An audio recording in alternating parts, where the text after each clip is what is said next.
Recording Seperti kata stopped. pepatah nih, tak kenal maka tak sayang, gimana mau sayang kalau kita belum kenal.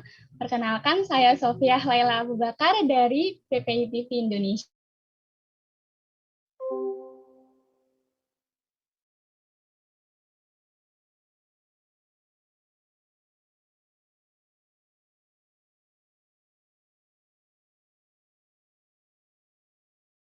Undus Joint Master Degree IMJMD tahun 2021 sampai tahun 2023 di Master in Social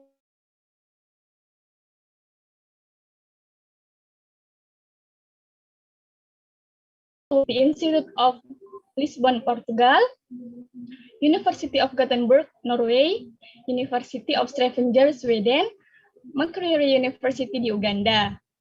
Nah, peserta atau teman-teman panitia yang kepo tentang Kak Verlita ini boleh banget nih follow sosial media Kak Verlita, follow Instagramnya di @putriver, V iya bukan F. Oke. Nggak perlu lama-lama lagi, langsung aja nih kita masuk ke pembahasan beasiswa Erasmus ini lebih dalam lagi oleh Kak Verlita. Untuk Kak Verlita, waktu dan tempat, Sofia persilahkan. Halo, selamat pagi. Makasih ya Sofia udah dikenalin ke teman-teman semuanya. Apa kabar teman-teman? Semoga semuanya dalam keadaan baik dan semoga keluarga juga sehat ya. Gimana keadaan pandemi di Indonesia sejauh ini? Sudah makin membaik setelah terakhir waktu habis Lebaran ya kayaknya kita sampai ke peak banget gitu. Teman-teman panitia aku boleh dikasih ini ya, dikasih izin buat share screen.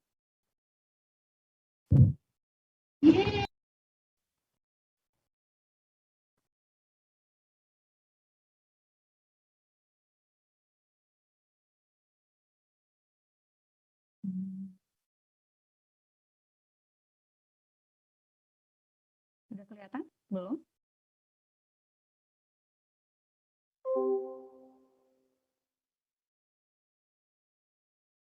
Udah kelihatan belum? Keren ya teman-teman semuanya.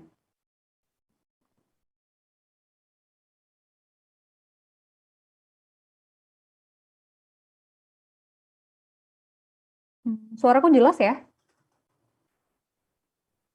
Dan screen-nya kelihatan Jelas dong, Kak.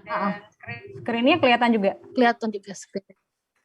Oke teman-teman, selamat pagi. Makasih ya teman-teman PPI TV udah ajak aku dan juga Amalia untuk berbagi pada pagi hari ini dari Lisbon. Dan selamat sore untuk teman-teman yang lagi ada di Indonesia. Salam 24 jam untuk teman-teman yang ada di negara lain.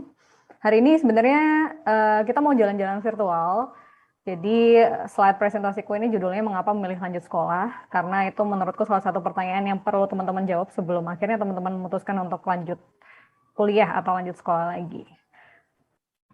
Tadi udah sempat dijelasin sekilas sama Sofi tentang apa yang sedang aku ambil di programnya, dan ini aku ada kenalan singkat sih untuk teman-teman selama 4 tahun terakhir apa aja yang sudah aku kerjakan gitu. Dari tahun 2017 sampai 2018 aku sempat jadi fasilitator pendidikan atau biasa disebut dengan pengajar muda 14 Indonesia Mengajar kalau teman-teman pernah tahu. Jadi program mengirimkan para alumni sarjana untuk mengajar di daerah-daerah pelosok Indonesia, dan waktu itu aku ngajar di Musirawas. Dan lebih banyak belajar sih sebenarnya dari warga-warga yang ada di sana. Aku belajar banyak banget, aku jadi tahu keadaan Indonesia nggak cuma dari sisi tempat tinggalku atau kota gitu, tapi juga daerah-daerah yang minim fasilitas. Kemudian di 2018 sampai 2019, aku berkesempatan untuk jadi program officer organisasi filantropi di Singapura, namanya East Tolerance Foundation, dan kami banyak berkecimpung dengan dunia early childhood, atau teman-teman biasanya lebih kenalnya itu PAUD ya, dunia PAUD. Dan di sana kita ngasih pelatihan berjenjang untuk para guru yang sifatnya itu bisa lebih inklusif lagi. Dari 2 tahun aku belajar tentang pendidikan di level anak-anak, dari level PAUD sampai level SD. Waktu itu aku akhirnya kepikiran bahwa sebenarnya pendidikan yang paling penting itu pendidikan keluarga atau pendidikan ibu, makanya dari situ aku berinisiatif untuk membuat sebuah platform sosial namanya Rahim dan Janin. Teman-teman bisa lihat di @rahim-dan-janin, dan hari ini kebetulan adalah Hari Kesehatan Mental Dunia. Jadi selamat Hari Kesehatan Mental Dunia. Semoga kesehatan kita memang bisa utuh, nggak cuma dari fisik tapi juga dari mental. Di 2020 sampai 2021, aku sempat jadi program asisten di UN Migration, di IOM, International Organization for Migration, tempatnya di Batam, tempat lahirnya Amal ya. Terus di sini mental health and psychosocial support, jadi aku kerja bareng pengungsi di sana. Mungkin teman-teman masih belum familiar ya, tapi sebenarnya kita hidup berdampingan sekali dengan teman-teman pengungsi, baik itu dari Afghanistan. Tadi kalau aku lihat Hasan dari Sudan ya, sekarang itu ada beberapa pengungsi juga dari Sudan gitu. Dan alhamdulillah di tahun ini sampai nanti tahun 2023, doain bisa lulus tepat waktu, dapat kesempatan untuk jadi awardee beasiswa Erasmus Mundus Joint Master Degree. Dan programnya adalah Social Work with Families and Children. Teman-teman dari sini ada pertanyaan dulu. Sesinya bareng aku sifatnya dua arah ya, jadi teman-teman bisa langsung chat atau bisa open mic. Jadi aku nggak ngerasa ngobrol sendiri. Jadi kita bisa ngobrol dua arah selama sesinya. Oke. Kalau aku udah kenalan dari sisiku, aku juga pengen dengar dari sisi peserta. Apa yang teman-teman pengen dengar dan diskusikan pada hari ini? Teman-teman bisa tuliskan nama, kemudian asal daerahnya, dan juga apa yang pengen teman-teman dengar dan diskusikan pada hari ini. Boleh juga kalau ada yang mau langsung ngobrol langsung. Open mic ya.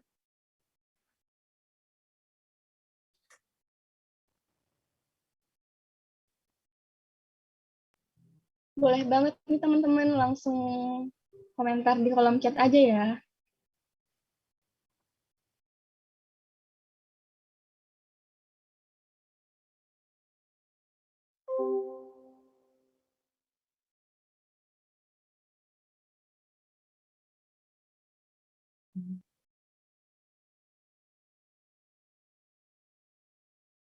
Dan kalau lagi sinyalnya lancar bisa juga buka kamera sih, jadi aku bisa tahu muka-mukanya.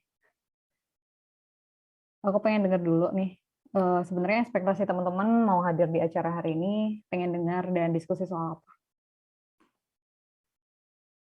Perjalanan mendapatkan beasiswa dari Vina Munawar, tips and trick mendapatkan beasiswa Erasmus. Oke, ada lagi yang lain? Do's and don'ts saat melamar beasiswa. Oke. Oke, ada lagi? Oke. Gimana perjuangan kakak? Oke, the struggle. Tips survival. Oke. Oke, jadi rata-rata memang sudah mengerucut tentang rencana kuliah dan studi lanjut ya, istilahnya teman-teman semuanya rasanya pengennya ke arah sana semuanya ya. Atau sebenarnya ada yang masih mikir-mikir nih, aku mau kuliah nggak ya, atau aku mau kerja aja ya cari duit gitu. Ada nggak sih yang masih bimbang untuk memutuskan mau kuliah atau masih mau lanjut kerja aja gitu? Atau semuanya emang udah mantep aku mau kuliah? Kita sambung ke slide selanjutnya. Masih berupa pertanyaan sebenarnya. Jadi kita mau berbagi mengapa dulu nih. Kalau aku lihat rata-rata dari jawaban slide sebelumnya kan lebih banyak emang pengen kuliah lagi gitu kan ya. Terus aku pengen tahu sih kenapa teman-teman pengen kuliah lagi gitu. Kalau ada yang mau open mic langsung nggak apa-apa loh. Aku pengen dengar suaranya juga. Mau kuliah untuk menunjang karir? Ya mau lanjut S2 karena karir yang aku tuju itu butuh pendidikan yang lebih advance, Kak. Oh, oke. Ini Vanessa ya? Jadi pengen kuliah untuk menunjang karir. Oke. Makasih Vanessa. Kita kasih satu tepuk buat Vanessa. Terus apa lagi? Kenapa teman-teman pengen kuliah? Hai Kak, sorry aku nggak bisa on cam. Aku Vianti. Kalau dari aku sih sebenarnya aku memang dari kuliah tuh mau jadi peneliti, researcher, dosen. Jadi memang butuh pendidikan lanjut gitu. Oke, mantap banget sih alasannya. Jadi emang dari awal setnya memang set goals-nya pengen jadi peneliti dan kuliah sangat menunjang pilihan pekerjaan itu ya. Ada lagi? jawaban lainnya? Aku, oke, rata-rata emang untuk menunjang karirnya, oke. Kenapa kemudian mengapa ini jadi penting? Karena ini jadi alasan teman-teman untuk akhirnya nanti selama prosesnya ketika teman-teman memang memutuskan untuk mau kuliah atau ternyata teman-teman memutuskan untuk pilihan pilihan hidup yang lain gitu, teman-teman jadi punya alasan yang kuat untuk ya udah set goals itu emang sesuatu yang pengen teman-teman tuju. Dan kalaupun itu ada kegagalan di tengah jalan, itu bisa jadi trigger atau bisa jadi alasan utama teman-teman untuk bisa tetap maju lagi dan mengupayakan lagi gitu. Jadi teman-teman perlu tanya dulu mengapanya. Jangan sampai kalau ternyata karena emang kelihatannya enak aja kuliah, lanjut kuliah lagi, enak aja ngelihat teman-teman bisa jalan-jalan atau alasan-alasan lain yang mungkin itu kurang mewakili tujuan hidup teman-teman, kayaknya perlu digali lagi. Karena kalau dari aku ngerasa bahwa kuliah itu melengkapi apa yang selama ini sudah aku kerjakan gitu. Secara praktikal aku sudah berkecimpung di beberapa dunia social work, dan ternyata ada hal-hal yang perlu aku lengkapi lewat kuliah, salah satunya networking. Jadi ini beberapa benefit yang sudah aku dapetin selama 2 bulan ada di sini. Aku ngerasa yang pertama aku dapat pengalaman lebih, baik di dalam dan luar kelas. Jadi di dalam kelas itu tentang gimana hubungan dosen dan juga mahasiswa yang ternyata itu beda culture banget dengan di Indonesia gitu. Hierarki di sini rasanya sudah nggak ada. Jadi meskipun kita dibimbing atau diajar sama profesor, jarang sih profesor minta disebut profesor gitu di sini. Jadi mereka lebih nyaman biasanya untuk disebut nama. Dan diskusi di sini memang diskusi kritis akademis ya, dalam artian ketika dosen menyampaikan A dan kita nggak setuju dengan apa yang disampaikan dosen, kita bisa mendapat dan mendiskusikannya lagi gitu.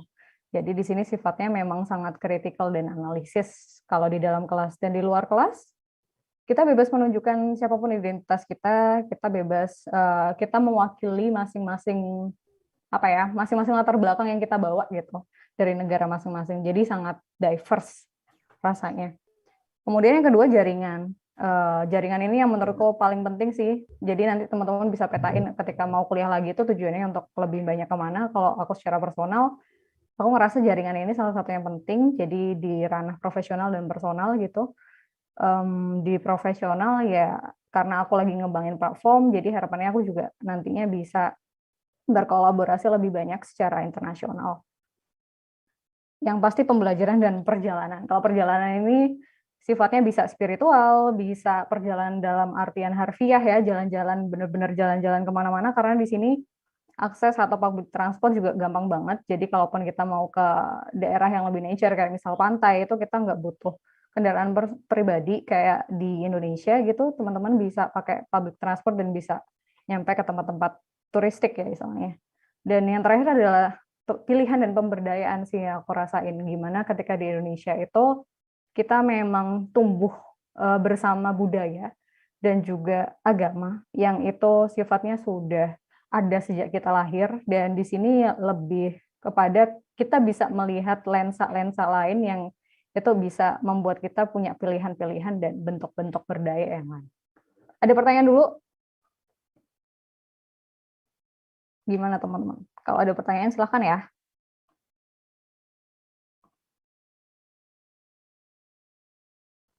Nah, sekarang lagi belajar apa? Ini gambar teman-teman aku sekelas. Kita dari 14 negara yang berbeda. Ada yang dari Amerika, ada yang dari Asia ada Indonesia, Bangladesh, Nepal. Kemudian ada juga yang dari Afrika, ada yang dari Eropa sendiri, ini dari Sweden, temanku, ada yang dari Egypt, daerah Timur Tengah. Jadi sangat beragam sekali. Meskipun kita sama-sama mempraktekkan social work atau pekerjaan sosial, tapi ini bisa jadi berbeda karena kita punya culture yang berbeda, kita punya law atau hukum yang berbeda juga di masing-masing negara. Jadi ketika di kelas itu kita nggak cuma belajar dari dosen, tapi kita belajar dari satu sama lain. Dan kemana aja nantinya kita akan jalan-jalan bareng program ini. Yang pertama, aku sekarang lagi di Portugal, lagi belajar di IST, University Institute of Lisbon. Jadi di ibu kota Portugalnya, kemudian nanti di Januari atau semester 2 kami akan berpindah ke Norway.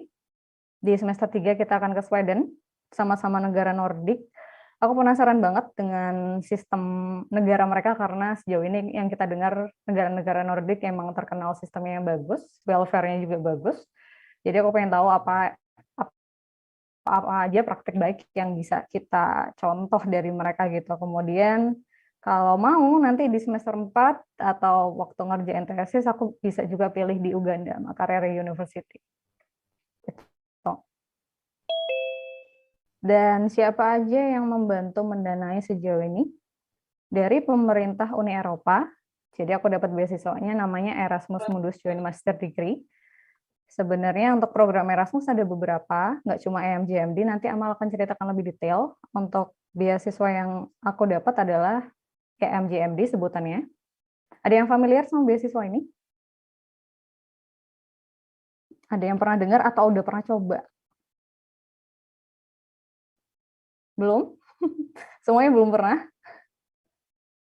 Atau iya Kak udah baca-baca. Oke, Fenty udah baca, mau coba. Ada yang belum? Beasiswa impian, pernah dengar? Oke. Oke, ada beberapa yang udah pernah dengar, tapi rata-rata belum pada ya. Cobain ya. Nggak apa-apa cobain, teman-teman gratis kok nyobain ya. Dan ini besaran beasiswa yang aku dapat dari programku. Kita dapat biaya kuliah sebesar 18.000 euro, kemudian biaya hidup sebesar 24.000 euro selama 2 tahun. Jadi per bulannya kita dapat 1.000 euro untuk biaya hidup, dan kita juga dapat biaya transportasi dan tempat tinggal karena kita selalu mobile kan tiap semester, dan itu ada 7.000 euro dibayarkan di awal semester, tiap awal semester. Jadi total besaran beasiswa yang aku dapat adalah 49.000 euro gitu.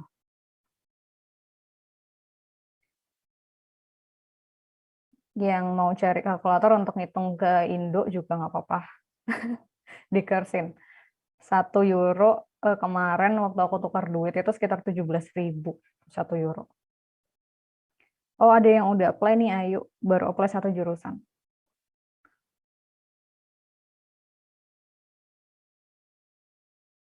Agak pusing hitungnya. Ya nggak apa-apa, nanti aja dihitung ya. Oke. Yang pasti ini sejauh ini cukup ya. Nanti aku nggak tahu di Nordik aku akan lebih banyak berhemat atau gimana. Karena memang biaya besarannya itu sama, tapi kan biaya hidup per negaranya itu beda-beda ya. Ada yang kayak di Lisbon ini relatif murah, aku masih bisa nabung, aku masih bisa jalan-jalan gitu. Dan biaya kos juga nggak terlalu mahal, di kisaran sampai 450, itu udah bisa dapat kamar mandi dalam.